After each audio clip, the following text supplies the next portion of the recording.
âge-là, que ce soit la préadolescence, l'adolescence, même ou la post-adolescence, c'est un moment capital où il faut tout faire pour réussir la transition. Sinon, après, c'est la cata, on ne peut pas rattraper si on foire à ce niveau-là. Alors, de plus en plus, on a des jeunes filles aujourd'hui qui sont dynamiques, qui sont battantes et qui d'ailleurs reçoivent un certain type de discours, leur appelant à s'auto-gérer, des discours les appelant à s'auto-affirmer, des discours leur appelant à une sorte d'égalité vis-à-vis de l'homme. Alors, Evelyne Tapi, pour vous, quel est le type de jeune fille auquel voilà, on devrait s'attendre à l'horizon 2030? C'est quel le discours qui se construit dans les familles, le discours que vous, en tant que femme des médias, vous construisez pour avoir un prototype de jeune fille? Elle doit être dynamique et responsable. De là, par l'essentiel. Parce que tant qu'on ne sait pas qu'il faut se battre, aujourd'hui on tend vers une société monoparentale. De plus en plus, on a des jeunes filles mères et des papas qui désertent leur rôle. Donc les jeunes filles se retrouvent à la fois maman et papa. Il faut déjà pouvoir assumer ça. Et même à la base, il faut régler il y a un problème qui est fondamental à la base, c'est le sexe en milieu jeune, surtout avec la jeune fille qui est victime. Si on parvient à canaliser ça, c'est un pas de plus, parce que après ça devient difficile à gérer quand on est mère célibataire. Maintenant, si déjà, comme c'est le cas aujourd'hui, on a des mères célibataires, des jeunes filles mères célibataires qu'il faut réinsérer sur le plan social, il faut qu'elles soient dynamiques, qu'elles sachent que je dois être maman, je dois être enfant, puisque à cet âge-là, on n'a pas cessé de grandir, et je dois surtout être un modèle pour ma société. C'est pas parce que j'ai un enfant que tout est fini pour moi. Non, il y a encore de l'espoir. Mais comment faire pour rattraper ça? Il faut être dynamique. Il faut pouvoir trouver un travail demain, se lever à 6 heures comme je le fais, déposer l'enfant à l'école, prendre la route pour le boulot, et puis trouver le temps d'écrire quelques bouquins à côté. C'est ça la femme de demain. On n'a pas le choix. Odile Baye, la jeune fille de demain, telle que Evelyne est en train de la décrire, elle est dynamique, mais j'ai comme l'impression que c'est celle qui va mater les hommes, puisque de plus en plus, moi j'ai comme l'impression, au lieu de se morfondre sur les violences faites aux femmes, violences faites à la jeune fille, on parle de viol, etc., on n'a pas tendance à faire un pas en arrière et observer que de plus en plus, celui qui semble être menacé, c'est le jeune garçon, par la jeune fille devenue trop indépendante, trop ambitieuse, trop dynamique, au point de ne plus connaître le véritable rôle qui est le sien. Mater les hommes, c'est ce que j'ai retenu déjà. Je trouve quand même que c'est un peu trop dire, comment dire, mater les hommes. Déjà qu'on nous affuble déjà de sexe faible, ce qui déjà est contextualisé comme une stigmatisation, selon moi, en tant que féministe.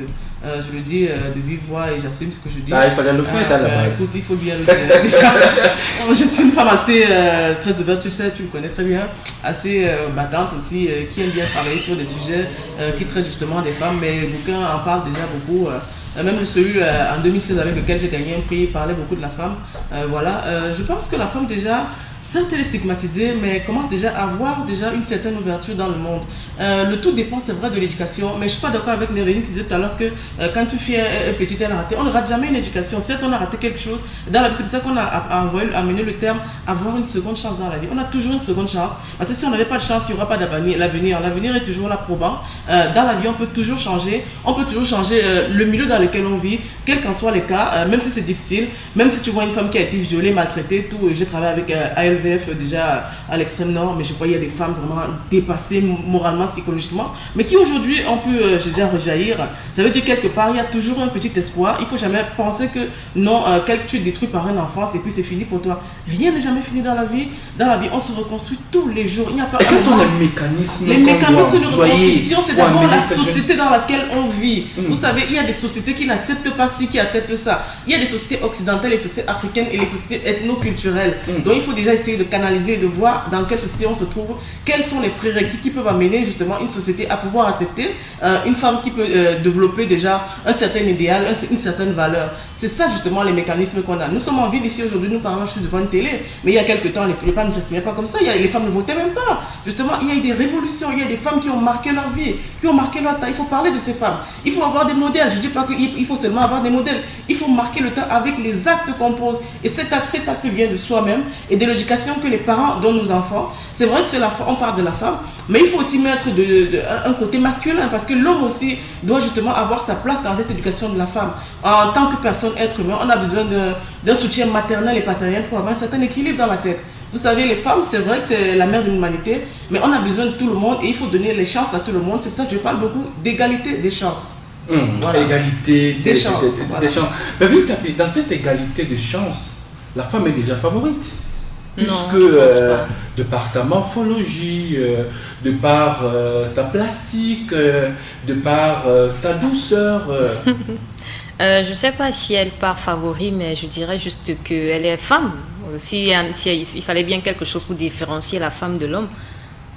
Si on ne peut pas être tous à la fois doux, tous avoir cette morphologie, sinon la société ira dans tous les sens. C'est ça qui caractérise la femme.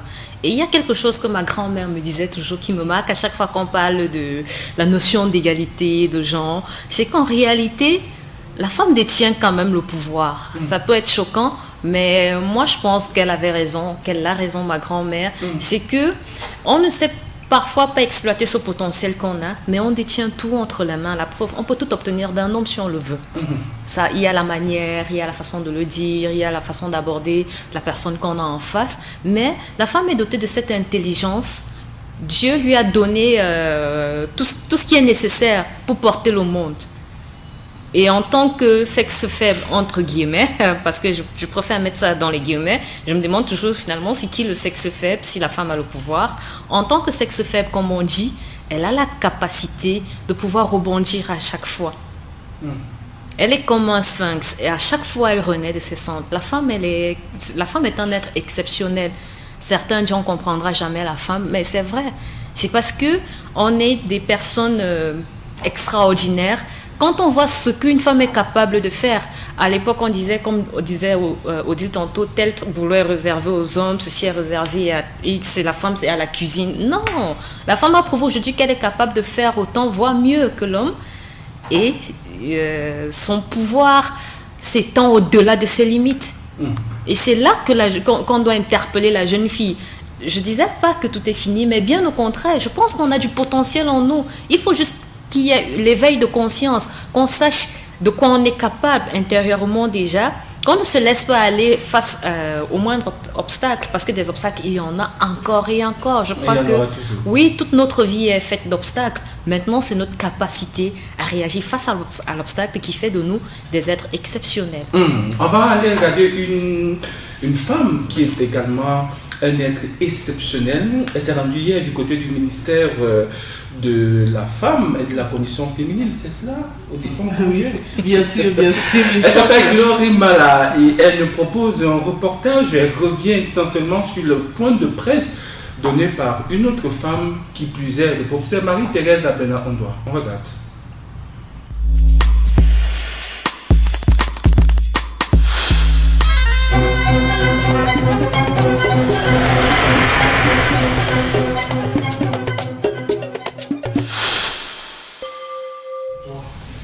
De retour sur ce plateau, mesdames et messieurs, malheureusement, on n'aura pas de papier de Glory Mala, un papier qui devait planter un tout petit peu le décor de ce qui s'est passé du côté du ministère de la femme et de la promotion de la famille. En tout cas, on y reviendra probablement dans les prochaines minutes. Odile, cette femme de demain, cette jeune fille qui est la future femme de demain, que nous sommes en train d'évaluer ou alors de projeter ici, semble être celle-là qui a un sérieux souci avec l'alliance, avec le mariage. Parce que de plus en plus, puisque Merveille l'a dit, elle travaille désormais, elle est suffisamment éduquée, bon, elle élève tout seule sa fille, enfin, ses enfants, le mariage semble ne plus être quelque chose de primordial. Ah, vous savez, de là à dire que ce n'est pas primordial, j'ai envie de te répondre, excuse-moi Thierry, c'est ton avis à toi. Hein. On ne se lève pas un matin, on dit tiens voilà, il faut que je me marie. C'est vrai que c'est un précepte de société, tu nais, tu grandis, tu vas à l'école, tu te maries, tu fais tes enfants et puis voilà, tu vis avec ton mari, la vie est belle quoi. Non, c'est pas ça en fait. Vous savez, on ne prévoit pas un avenir, on ne prévoit pas les obstacles de la vie, ni les expériences. Je pense pas qu'il y ait quelqu'un sur cette terre qui ne veuille pas de bonheur. Et le bonheur, ça se conjugue toujours des fois à 2 ou à 3, je sais pas trop quoi. Je juge pas ce que les autres font. Mais voilà, on respecte les choix des gens. Mais je pense que tout le monde concourt à pouvoir avoir un mec avec qui, ou un mari, ou un fiancé, je sais pas trop quoi, un amant, je peux le dire, avec qui tu pourrais partager beaucoup de moments et vivre des expériences qui resteront à vie. Et créer même des souvenirs, comme on le dit souvent, assez souvent. En fait, je me dis, il faudrait pas avoir un suivisme continu de la société et dire tiens voilà, le premier mec sur lequel je vais tomber, je veux avoir un point focal sur lui, tiens voilà, il fallait que je me marie, peut-être c'est lui que le destin m'aura réservé, parce que si je dis même Dieu, ça sera un peu autre chose, c'est le Dexo, l'univers qui me l'a envoyé. Non, il faut laisser le temps venir. Si tout le monde n'est pas fait pour le mariage peut-être, je ne dis pas que c'est possible. Le mariage, certes, c'est bien, mais peut-être tout le monde n'est pas fait pour le mariage. Tu peux vouloir te marier, mais tu ne trouves pas quelqu'un qui voudra t'accepter tel que tu es. Voilà, c'est ça. Il ne faut pas juger peut-être une femme qui n'a pas eu de mari ou bien une femme qui ne s'est pas mariée. Moi, je trouve que c'est un peu biaisé de juger une femme déjà qui n'est pas dans un foyer parce qu'on ne sait pas quel est son passif, premièrement. Deuxièmement, est-ce que réellement il y a un homme qui veut l'épouser avec soit son bagage intellectuel qui est haussé ou bien qui est bas, ou bien elle n'atteint peut-être pas les normes que peut-être celui face à elle voudrait avoir. C'est ça aussi la question. Et puis il y a des gens, quand il arrive devant toi un mec, je peux parler de mon cas, il se dit bon tiens, il trouve qu'elle est intelligente, voilà, et il a peur de s'engager. Son nom est trop célèbre. Ce n'est pas une histoire de célébrité, c'est une En tout cas, on revient à vous. De l'engagement. On revient à vous. On va du côté de la région, on va regarder ce reportage de Stéphanie Agnon qui s'interroge sur le mariage qui semble être devenu monnaie courante, enfin, qui semble ne plus être monnaie courante dans la société d'aujourd'hui. On a écouté Odile parler, j'ai fait dire la féministe Odile parler tout à l'heure.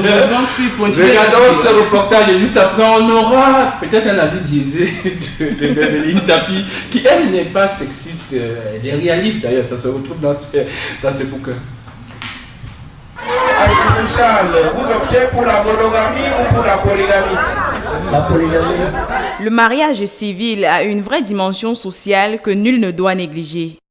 La fidélité des époux ne peut pas se réduire à une affaire privée. On le voit bien, quand l'un abandonne l'autre, cela peut aboutir à des déchéances sociales que la société doit assumer.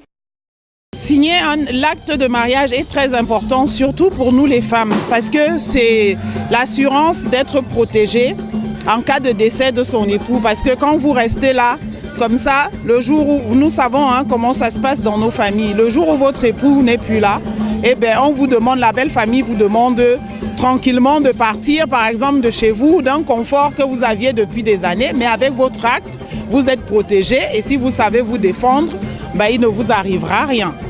Et puis, c'est une façon de concrétiser l'amour.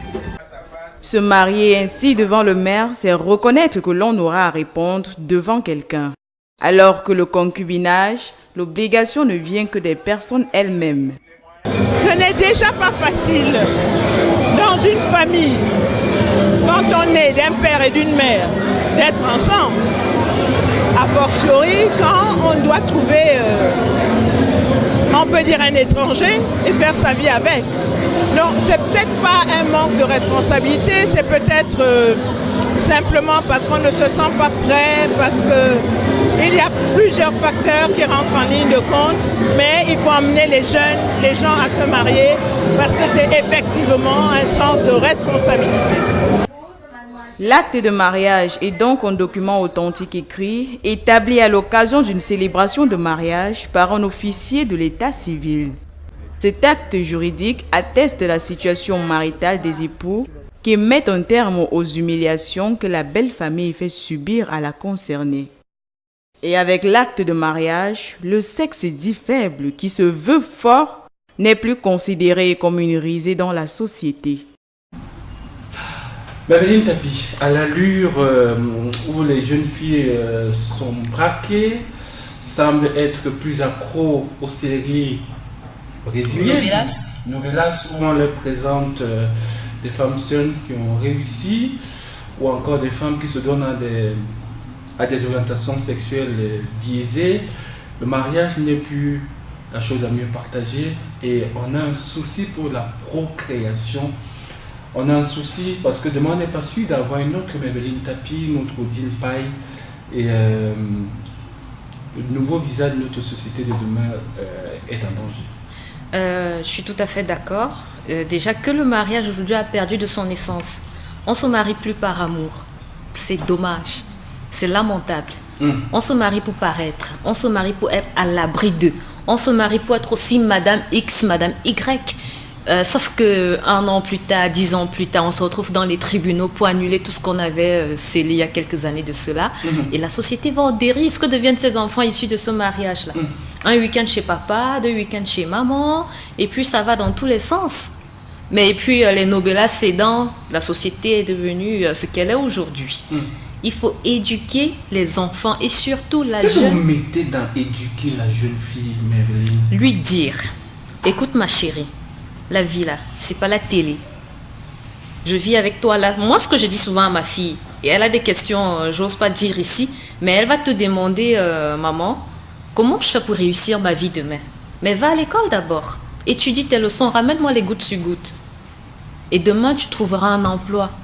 Je pense que si les femmes mettaient le travail en avant, on souffrirait moins dans les foyers parce qu'elles seraient moins indépendantes.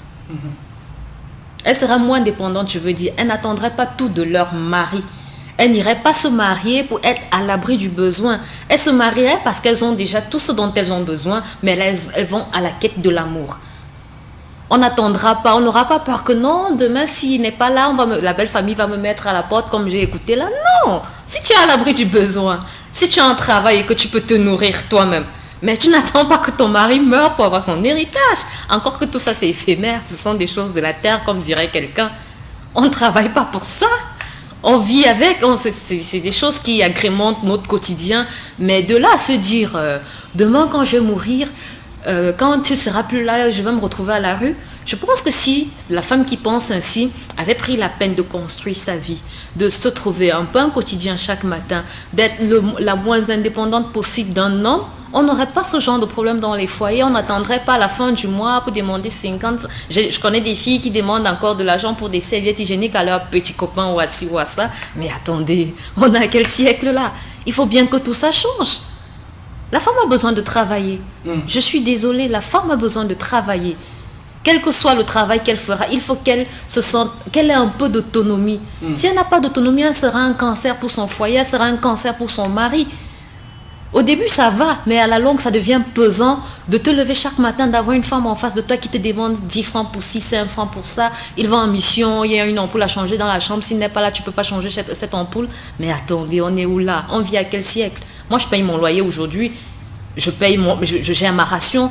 Demain, si je me marie, ce sera par amour. Je ne sais pas par nécessité. De vous marier et de connaître l'amour. C'est bon l'amour. Mais on n'a pas besoin forcément de se marier pour connaître l'amour. Odile, et il se pose un sérieux problème au regard de tout ce que Maveline développe.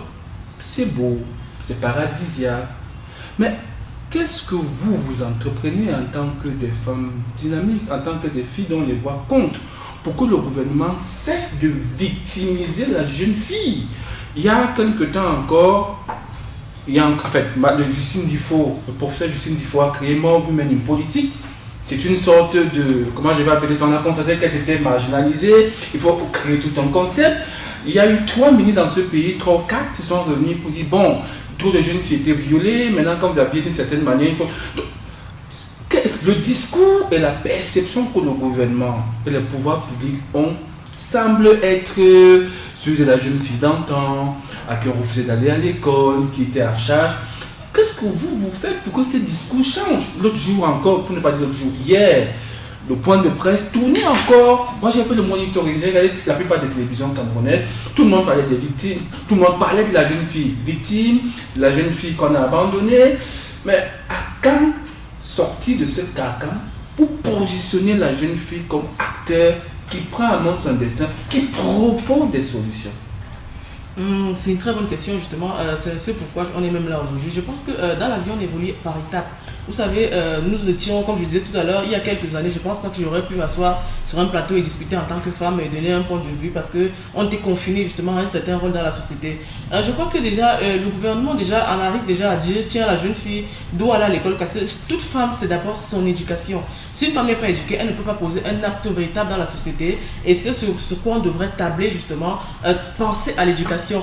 Mais il faut aussi qu'on sache qu'il y a un autre côté, il y a des filles qui ne peuvent pas aller à l'école ou bien des filles qui ne vont pas à l'école. Parce qu'il y a des traditions et des cultures qui ne veulent pas que la femme aille à l'école. Moi étant par exemple originaire du Septentrion, de l'extrême nord, vous voyez, il y a des familles qui ne veulent pas que leurs enfants aillent à l'école, notamment les filles, parce qu'on suppose et on estime que la femme déjà est faite pour rester à la maison et gérer un foyer. Même aujourd'hui, ça se sent et ça se refait toujours. Comme on parle par exemple d'excision, comme on parle de femmes battues, comme on parle je ne sais pas trop de quoi. Mais je pense quand même que la femme a sa place dans la société. La femme est, par exemple, j'ai assisté hier à une conférence de presse d'observateurs africains, mais ils ont dit 55% des femmes ont été justement celles-là qui sont allées dans les bureaux de vote. Vous vous rendez compte de l'impact de la femme actuellement aujourd'hui? Pourtant, nous sommes dans un pays démocratique. On sait que la plupart des hommes politiques, ce sont des personnalités politiques, ce sont les hommes. Il n'y a même pas eu de femmes de candidature, de femmes qui a été acceptée. Mais vous voyez, c'est 55% des femmes qui ont justement été plébiscitées à pouvoir aller voter dans les urnes il y a quelques jours déjà pour l'élection présidentielle. Vous voyez déjà, c'est un grand pas déjà pour dire que la femme, malgré le fait qu'elle soit cataloguée, stigmatisée ou bien remise à un certain niveau de la société, à une certaine échelle, elle a sa place dans la société. Je pense que l'État déjà devrait s'attarder sur ce fait de dire que tiens, la femme, on doit mettre un quitus sur cette stigmatisation et donner la place, la chance à la femme de pouvoir s'exprimer mieux, d'aller à l'école. Surtout moi je m'insiste là-dessus, c'est l'éducation qui change la place de la société de la femme dans la société. Si les femmes sont éduquées, instruites, je pense qu'elles auront réellement un impact. Je ne dis pas que la femme rurale ou bien la femme qui est, je sais pas moi, au champ, les femmes en général même, excuse-moi, mais elles sont les chefs de famille. Moi par exemple, chez moi à l'extrême, une femme elle se lève, elle balaye la cour, elle va au champ, elle va à l'école. C'est elle qui fait la nourriture au mari, aux enfants. Mais qu'est-ce que l'on fait?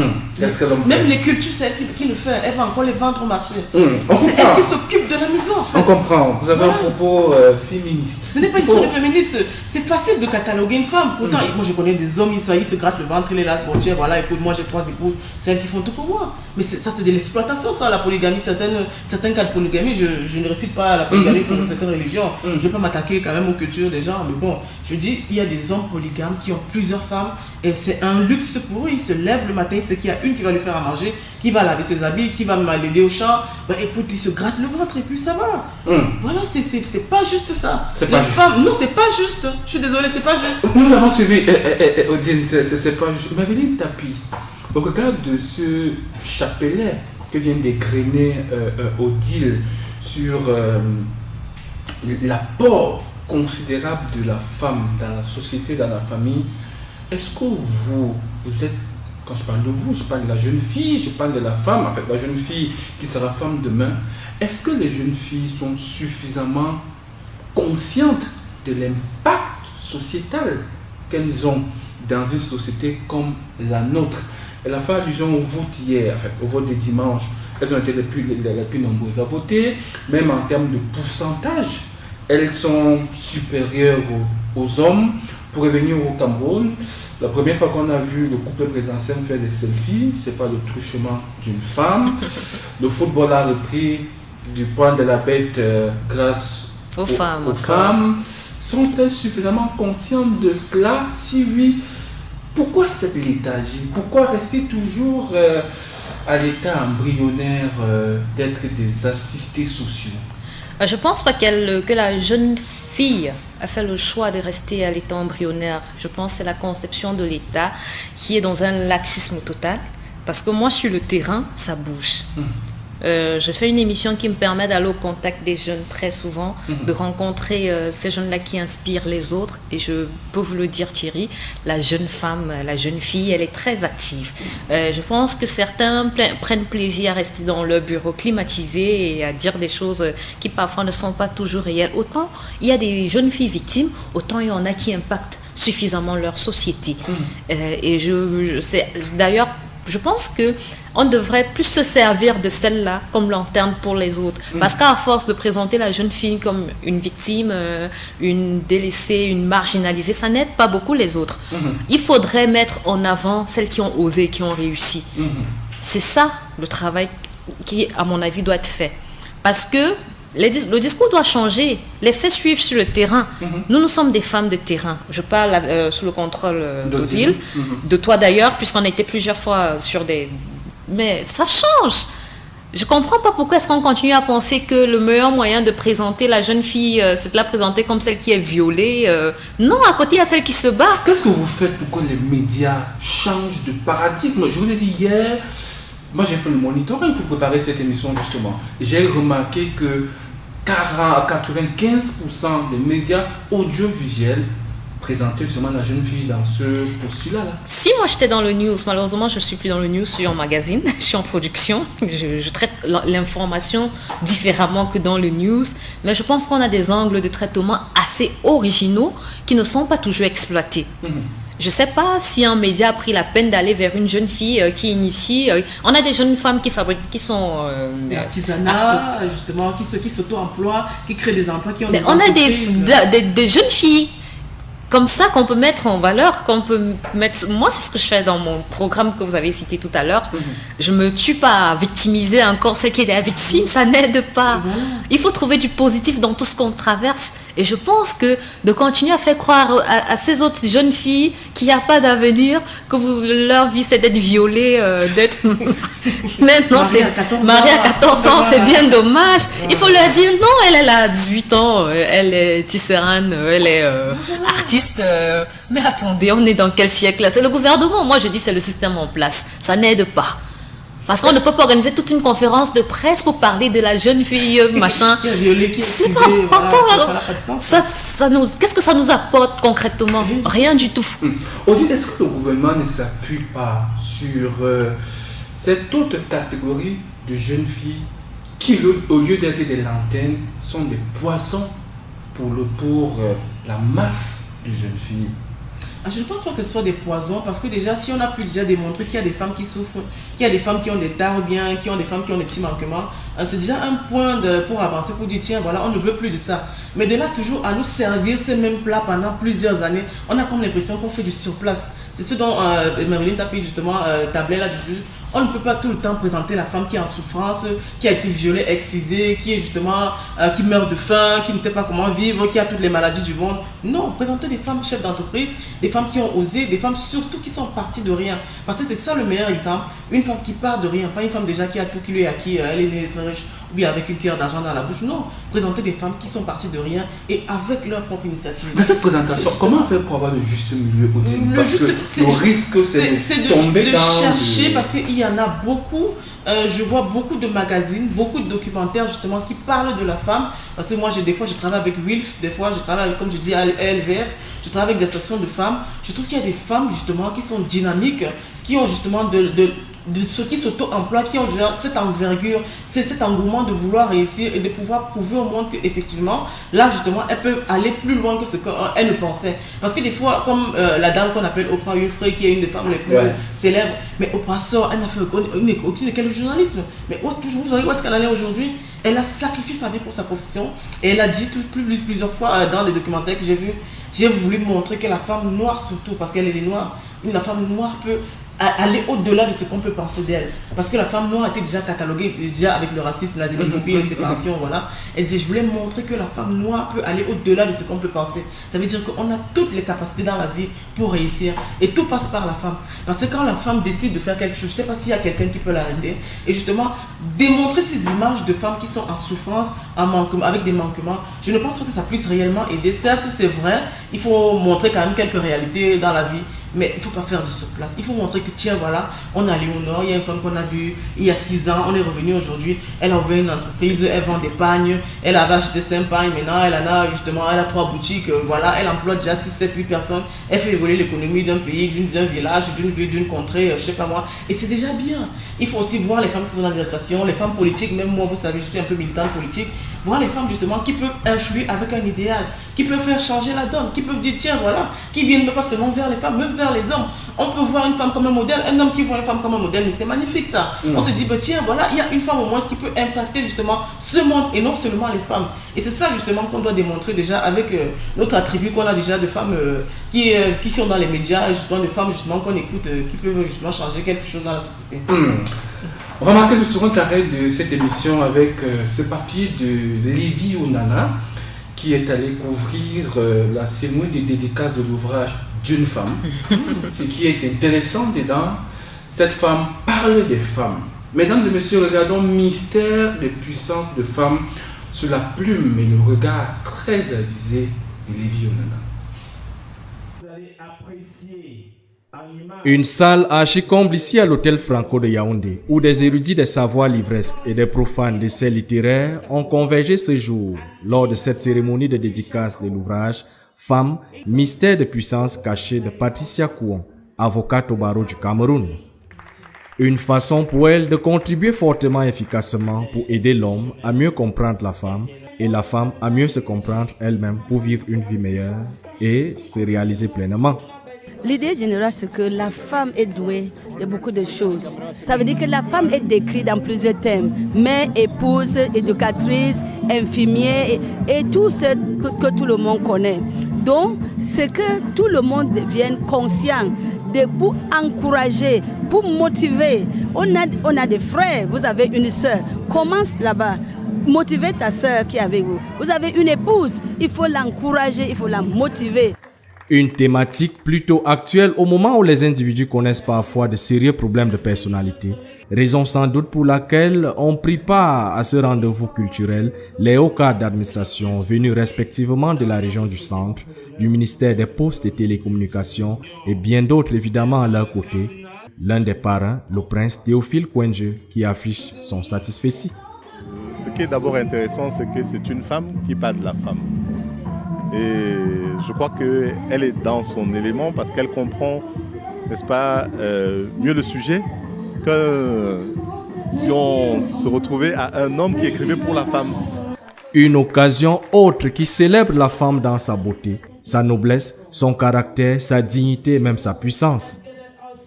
Des qualités idoines et nécessaires pour la pleine participation à cette gente dans ses activités quotidiennes.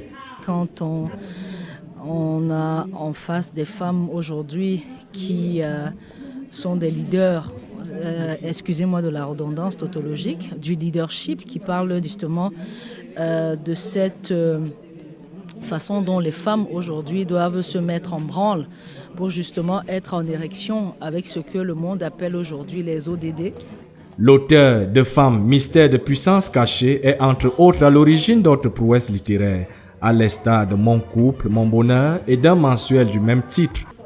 Par ailleurs, l'écrivaine milite pour les œuvres de charité où elle occupe la présidence de l'association Hope Matrimonial and Family Support et est promotrice du Forum national sur le mariage et la vie de famille, ce qui ne réduit en rien son action dans son école à Garoua. Enfin, la native de Bamenda dans le nord-ouest est mariée et mère de 4 enfants. Voilà une compatriote qui épouse votre combat, Maëveline Tapi. Bah ouais, c'est super intéressant de voir le déploiement de la femme dans ce type de combat. C'est fabuleux. Moi, je mets la jeune fille au cœur de tout ce que je fais. D'ailleurs, mes 2 premiers ouvrages peuvent en témoigner à suffisance. Et je travaille sur un prochain qui, une fois de plus, met la jeune fille au cœur de tout. Pour moi, c'est la base. La société ne peut pas se faire sans la jeune fille. Parce que c'est de là que tout part, comme je disais tantôt. Maintenant, le tout, c'est de bien canaliser. L'État ne fait pas suffisamment son travail. Il y a encore beaucoup à faire. Odile, vous avez écrit déjà 6 ouvrages. Et le tout premier qui vous a permis de gagner un prix à l'international mettait la jeune fille au cœur des préoccupations de la société. Vous avez l'impression que les retours sont positifs? Vous avez l'impression que vos bouquins atteignent la cible? En fait, je parle des faits de société en général et c'est pas le premier qui m'a donné un prix, c'est le 4e. Voilà. En fait, je crois que mes bouquins, moi je parle de l'écriture, pour moi c'est une seconde nature. En fait, c'est ma passion. J'adore tellement lire, ça m'a poussé à écrire. Et puis j'exprime ce que je pense et puis voilà, je crois que la femme justement est justement au cœur de la société. Le livre justement Etchebetche ou l'espoir d'une vie, qui a le prix francophone Cameroun de la journée du manuscrit francophone 2016, a été justement un livre sur lequel je tablais sur la femme, l'éducation de la femme et justement la place de la femme dans la société. Et j'ai pris plusieurs personnages de femmes justement que j'ai mis en lumière, la fille d'un chef, justement le personnage principal qui était justement très malmené psychologiquement, mentalement, parce que je travaille beaucoup plus sur l'esprit, je vais dans la profondeur de chaque personnage quand je crée un ouvrage. J'ai essayé de travailler là-dessus. Bon, je travaille beaucoup plus sur la psychologie des auteurs, des œuvres. Voilà, c'est un peu ça. Je me dis quand même, la femme est réellement, elle a justement ce but à atteindre dans la vie, car rien ne peut se passer sans elle. Déjà, c'est elle qui donne la vie. Deuxièmement, c'est elle qui éduque le plus, parce que l'homme n'est pas toujours là pour éduquer. Et l'éducation qu'une femme a est différente de celle de l'homme, parce que quoi, l'enfant il se sent toujours plus proche d'elle, puisqu'il est sorti de son ventre. Il a toujours ce lien connexe que l'homme n'a pas réellement. Certes, je ne dis pas que l'homme n'a pas de lien avec l'enfant, mais la femme a plus un lien avec son enfant. Je crois que c'est ça la différence aussi. Et ce dont sur toi, elle doit justement s'arrêter justement pour essayer de changer la donne en travaillant justement sur l'éducation des enfants, des jeunes filles et de la société en général. Je crois que la femme justement a ce rôle qui est vraiment très grand et qui ne devrait pas justement lui peser sur les épaules, parce que je crois qu'à un moment donné, on se dit tiens, la femme ne peut pas porter tout ça, mais pourtant si elle porte ce fardeau, mais le problème c'est qu'on ne met pas la femme en avant parce qu'on dit toujours sexe faible. Je sais pas pourquoi on dit sexe faible, je sais pas pourquoi le sexe il est faible, ça c'est la grande question. Je crois que je vais faire des recherches là-dessus et peut-être écrire même un ouvrage sur c'est quoi le sexe faible, le titre, non je plaisante. En fait je me dis la femme c'est quelqu'un justement de très ouvert, de très avancé dans son idéal, et je crois que les scientifiques l'ont même prouvé il y a quelques années. La femme a un cerveau bien plus développé que celui de l'homme, donc elle est plus intelligente que l'homme, et déjà la cataloguer, la remettre en arrière dans un second plan, et ça veut déjà dire quelque part qu'elle se sent un peu stigmatisée. Et il n'y a rien de mal dans une société que de se sentir mal et déjà stigmatisé. Si on dit tiens voilà, on sait que tu es une femme, forcément tu vas finir dans un foyer, finir dans un mariage, tu n'auras plus ton nom de famille, nous sommes dans une société patriarcale, tu n'es même pas, tu vas pas porter ton nom, tu vas être enterré même si tu meurs chez ton mari, et voilà. Quelque part elle se sent déjà un peu rabaissée, elle ne le dit pas mais elle se sent rabaissée. C'est bien pour se marier mais à un moment donné elle se sent rabaissée. C'est pourquoi dans certaines sociétés, par exemple il y a les sociétés matriarcales, comme ça on dit toujours on ne sait jamais qui est le père de l'enfant, mais on sait au moins qui est la mère de l'enfant. C'est pourquoi on porte le nom de la mère, parce qu'on sait au moins que ça c'est sûr, c'est son enfant. Mais voilà, c'est aussi, ça c'est une parenthèse, mais c'est une façon de dire déjà, il faut arrêter de stigmatiser les femmes. Les femmes ne sont pas là pour faire un bras de fer ou pour démontrer qu'elles peuvent être l'égale de l'homme, ou bien c'est ce que les autres veulent savoir. La femme, quand vous voyez des mouvements féministes par exemple en Finlande qui se déshabillent, les femmes qui mettent le sein à l'air pour dire tiens voilà on réclame ceci, on réclame cela, on veut la parité au boulot, on veut le même salaire que les hommes, même si on a plus de diplômes, on a toujours un salaire moindre que celui des hommes. Justement elles veulent cette parité et qu'on arrête le harcèlement sexuel, parce qu'on suppose que toi étant femme, forcément la promotion canapé ou bien le droit de puissage ou je sais pas trop quoi qui concourt derrière tout ça, il faudrait déjà que la femme puisse accepter ça, parce que justement sa place c'est là. Quand tu vas quelque part on te dit tiens voilà, on fait d'abord passer les hommes, on dit la femme elle va venir après, ou bien même si il y a des fois je suis arrivé à un moment, ça doit s'arrêter. On est au 21e siècle, le siècle justement des lumières comme on peut le dire, moi je peux le dire, tout doit changer car la société change avec le temps aussi. Maveline Tapi, dans vos ouvrages, il y a un ensemble d'enseignements qu'on tire. Vous mettez la jeune fille au cœur. Dans Eva, c'est une jeune fille qui finit, après avoir commis l'inceste avec son frère, donne naissance à une autre fille. Ici, c'est une histoire vraie aussi, d'une jeune fille, Barbara, partie trop tôt. Dans vos ouvrages, dans vos écrits, quel est le mode de conduite que vous élaborez pour la jeune fille de demain? Très belle question, je ne m'y attendais pas. Et j'avoue que je ne me suis jamais posé la question. Quand j'écris, peut-être c'est le cas pour Odile aussi, j'écris comme je sens. Je n'organise pas tellement mes écrits. C'est à la fin que je réalise, ah tiens, j'ai dit ça, j'ai fait ça. Et après, je me dis, tiens, ça peut être intéressant pour X, ça peut être intéressant pour Y. pour que ce soit pour Barbara, que ce soit pour Eva, au départ, je suis partie sur des jeunes filles malheureuses, sur des jeunes filles mal dans leur peau. Eva, c'était beaucoup plus le cas parce que c'est une fille à la limite perdue, sans repère, sans orientation. Mais au fil de l'histoire, comme je parlais d'obstacles tout à l'heure, elle surmonte obstacle sur obstacle pour finir par s'affirmer. Malheureusement, Barbara est morte, mais avant de mourir, elle y était parvenue. Elle avait accompli tous ses challenges. Et c'est ça le message pour moi. Faites ce que vous avez à faire et faites-le bien, parce que demain n'attendra peut-être pas. Demain n'attendra pas. Odile Paille, vous aussi, vous êtes auteur. Vous l'avez dit, le 4e ouvrage vous a permis de gagner un prix à l'international, vous en avez 6. Alors, dans l'ensemble de vos écrits, le développement que vous êtes en train de construire, il s'appuie sur quelle architecture pour donner quel type de prototype de jeune fille à l'horizon 2035? Pour tout type de jeune fille, une jeune fille libre, une jeune fille qui pourra s'exprimer, une jeune fille qui pourra impacter son milieu, une jeune femme déjà qui pourra s'affirmer, une jeune femme qui pourra donner des enfants, qui pourra avoir une progéniture digne d'elle, une jeune fille qui pourra assumer ses revenus et pouvoir dire tiens voilà je m'appelle telle, voilà ce que je peux faire, voilà ce que je peux pas faire, voilà ce que j'ai eu à réaliser. En fait la femme a sa place dans la société, on ne peut que le dire et c'est une répétition, on n'arrêtera pas de répéter. La femme a sa place dans la société autant que l'homme. On ne demande pas l'égalité de sexe, je ne sais pas trop quoi, on veut l'égalité des chances. Laisser la place, la chance aux femmes de pouvoir réaliser ce qu'elles sont capables de faire. Dieu sait ce qu'elles sont capables de faire.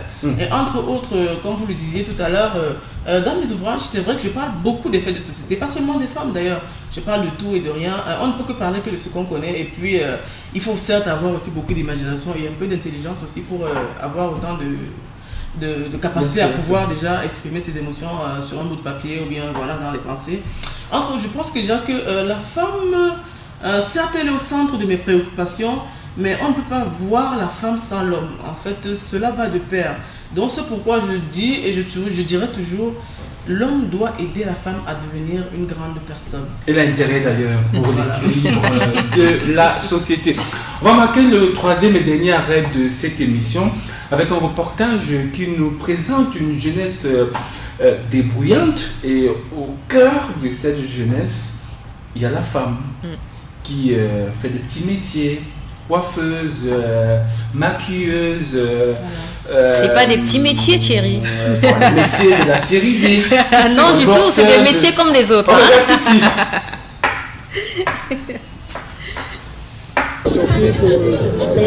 De leur doigté habile, elles font des merveilles. Le coin beauté du Salon international de la jeunesse en donne la preuve. De ses mains de fée, la coiffure et les soins corporels n'ont pas de secret pour Henriette, 35 ans, et propriétaire de cette petite et moyenne entreprise qui fait le bonheur de sa clientèle. Là, je suis en train de faire les passe-mèches. C'est une coiffure de sortie, pour tout genre de sortie. Donc, pour les sorties de jour et les sorties de nuit. Coiffure de mariage. Tu peux aller au mariage, soirée, oui. Les métiers de soins de beauté, jusqu'alors négligés, révèlent de nouveaux centres d'intérêt dont l'entrepreneuriat jeune au Cameroun devrait faire des émules. Spécialisés dans la coiffure mixte, ces hommes et femmes drainent au quotidien de nombreux clients dont les larges files d'attente en témoignent. Sincèrement, j'y reviendrai parce que le travail a été bien fait. Quand c'est les femmes qui font, elles le font très, très bien plus que les hommes. Vraiment bien. Très bien, c'est relaxant, le travail va fait. Chacun y trouve son compte. Preuve, s'il en était encore, que ce secteur d'activité-là, comme bien d'autres, sont susceptibles de générer des revenus et donc de nourrir son homme, bien que relevant de l'informel. Là, au moins, j'ai respecté le genre. C'est une femme qui pose la voix et parler d'une autre femme. Merci beaucoup. Merci, on te remercie beaucoup pour ça. Franchement, on te remercie beaucoup. Non, mais je suis pas d'accord qu'on pense que ces métiers sont de la série D comme on le disait à l'an 2000. Je suis désolée, mais c'est des métiers qui aujourd'hui pèsent lourd. Je rencontre au quotidien des esthéticiennes, des coiffeuses, des make-up artistes, mais elles font le tour du monde grâce à ce métier. On a tendance à penser que être coiffeuse, maquilleuse, esthéticienne, c'est pour des filles qui ont raté leur parcours. Mais je suis désolée. Je suis complètement désolée, c'est les métiers de l'avenir. C'est les métiers qui demain porteront plus que ce qu'on a aujourd'hui, avocate, docteur, médecin et tout ce qui va avec. Non, c'est des métiers à part entière et qui rapportent même plus, parce que j'ai travaillé avec des esthéticiennes. Quand elle te dit combien elle gagne par jour, mais je dis par jour, je dis pas par mois, je parle des jours.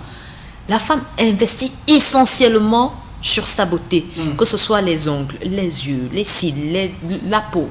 La femme investit essentiellement, d'ailleurs on en a la preuve avec des centres de beauté qui naissent de partout, des charlatans qui fabriquent des produits pour se décaper la peau, parce que ça c'est quelque chose que j'accepte pas.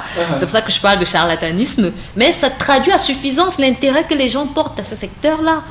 La beauté est devenue quelque chose d'essentiel aujourd'hui pour la femme, et elle investit pour ça. Alors à qui est-ce que ça rapporte le plus? Aux esthéticiennes, aux coiffeuses, aux make-up, aux make-up artistes. Ben c'est ça. Odile Paye, que faire pour que les jeunes filles qui investissent malgré elles, ça il faut qu'on nous dise, ce secteur qu'on a qualifié de secteur D passe du cap artisanal au cap industriel? Est-ce que ça cesse d'être la petite couturière du quartier Sam et Foulane, ou bien du petit quartier à Dakar là-bas au Sénégal où on nous regarde, à devenir la grande couturière qui habille la première dame du pays, qui fait des défilés pendant, c'est pas moi, les Fashion Week, etc. Qu'est-ce que vous dites à celles-là qui vous regardent aujourd'hui et qui continuent à faire ça, parce que bon, c'est la voie des derniers recours malheureusement? Je pense pas que c'est la voie des derniers recours, non. Je pense pas, parce que vous savez, il y a des études déjà, d'écoles d'esthéticiennes déjà qui sont ouvertes. Il y a des écoles justement qui sont justement pour ces femmes. Il y a des femmes justement qui sont aptes à pouvoir faire ce métier. C'est comme on le disait, si peut-être on peut parler d'éducation, c'est vrai que ça va pas dans notre angle de discussion aujourd'hui. Il faut toujours orienter les jeunes, parce que tu vas voir ton père ou ta mère te dira, tiens voilà, j'ai envie que tu sois médecin ou bien avocat, mais pourtant tu peux exceller dans l'art, tu peux être un bon musicien, tu peux être un bon ébéniste, tu peux être un bon vannier, tu peux être, voilà. Il faut apprendre à comprendre les gens, déjà à comprendre les envies des jeunes, parce que tout le monde ne se ressemble pas et tout le monde n'a pas les mêmes envies dans la vie. Et surtout juger leur potentiel, justement. Exactement. Quand tu dis déjà c'est un métier de série D, certes à l'époque on cataloguait parce que tu te disais, tiens, je n'ai pas pu aller à l'école, je peux rien faire, peut-être aller faire la couture, la coiffure, je sais pas moi, des petits métiers qui aujourd'hui sont des industries, attention. Ce ne sont pas des petits métiers, c'est des industries carrément. Quand je vois l'industrie américaine, vous savez, l'Amérique, c'est vrai quand même que c'est une société de consommation qui vit d'intérêt et qui sont des capitalistes justement engagés dans le monde. C'est vrai que c'est une société différente de la nôtre qui n'est pas très de consommation. Mais je pense que déjà qu'avec ces métiers, tout artiste que tu verras qui fait de la musique, qui fait du basket ou bien qui fait quoi que ce soit, aura toujours une signature avec, je sais pas moi, un déodorant, une boisson gazeuse, je sais pas moi, ce sera toujours un métier autre que ce qu'il fait.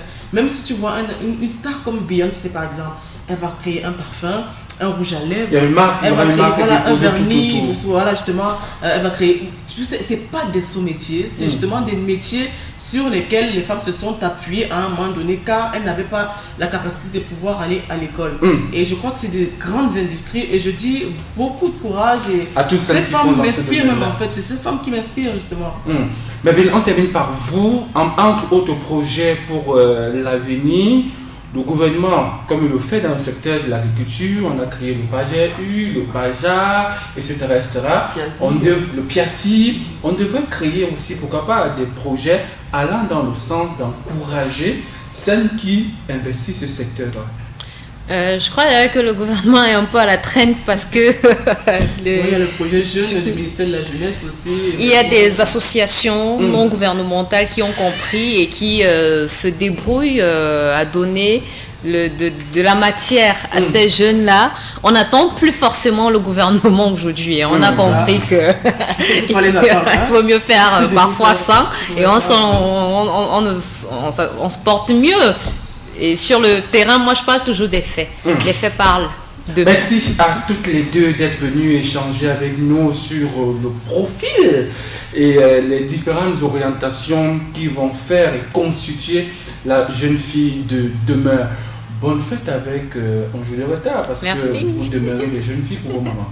On est tous des petites jeunes filles. Mesdames et messieurs, merci à vous d'être restés jusqu'à cette heure pour nous regarder. Ne zappez surtout pas parce que tout à l'heure, ce sera une femme qui à la base était une jeune fille, une femme très talentueuse, belle, intelligente. Elle va prendre l'antenne de 7 News pour 1 heure de temps pour vous servir un journal exceptionnel que vous ne retrouverez jamais sur l'étendue du territoire national et même à l'international. Bonsoir et à très bientôt sur Comprendre.